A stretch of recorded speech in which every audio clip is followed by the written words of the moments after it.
इन्हें सफाई दी फीस देवे चा साडा हक कोई नहीं खा सकता असा मजदूर हैं बै किस्म दे। अस्सलाम वालेकुम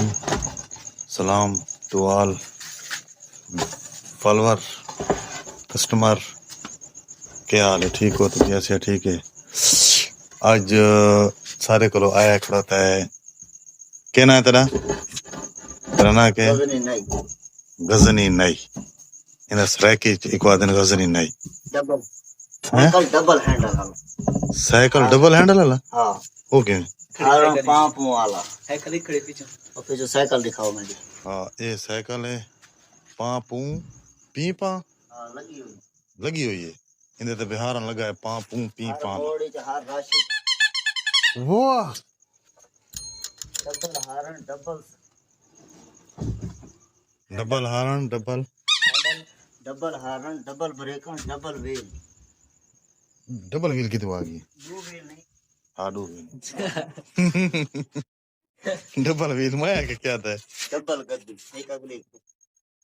ते ए मैं तो कोई तारफ करवा दे मैं इंदा ना है गजनी नहीं अपने नौतक शहर दा रिहायशी है ते ए जनाब आलम सारा बाथरूम जो है ना ये उसका गंदा पानी यानी कि उनका मसला है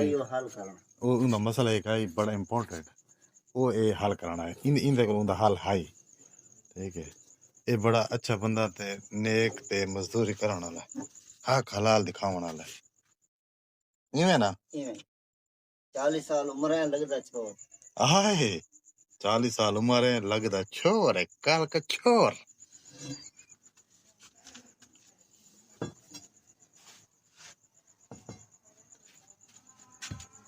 कितने मिनट ये काम खत्म करे से हैं कितने मिनट हां ना शुरू थे कम से कम 40 मिनट पक्का फीस 5 मिनट चाह दे 10 मिनट हाथ दौड़ दे ते फीस तेरी कितनी फिर जो सिर्फ फीस अभी लिल्लाह जितना कोई दिल आके असा मुकांदे ना होवे अच्छा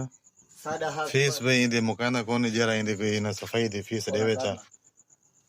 साडा हक कोई नहीं खा सकता असा मजदूर हैं बै किस्म वाह डायलॉग सुना वे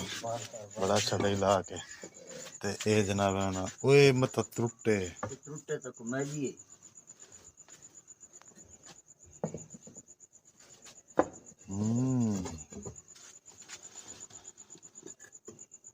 वाह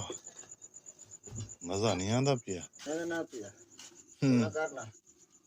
जिंदगी चोरी नहीं की थी एक कर गई हाय हाय हाय गजनी नाम है इनका नाम है गजनी दुनिया इसे जानती है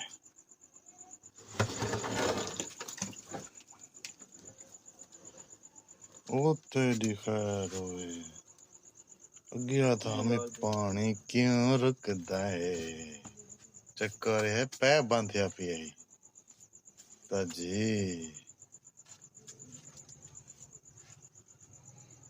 ए मेन पै बांधिया पे मेन इवे ना कोई टेंशन होवे पूरी थी कोई टेंशन होवे दूर है सब तो बड़ी टेंशन ए खारी टेंशन तो वो सिर्फ ए होगी बाकी पैसे दी खावन दी पीवन दी काश दी टेंशन नहीं होगी इनकी छोटे बड़े को टेंशन होती है वो काम है हाँ ये भी गल है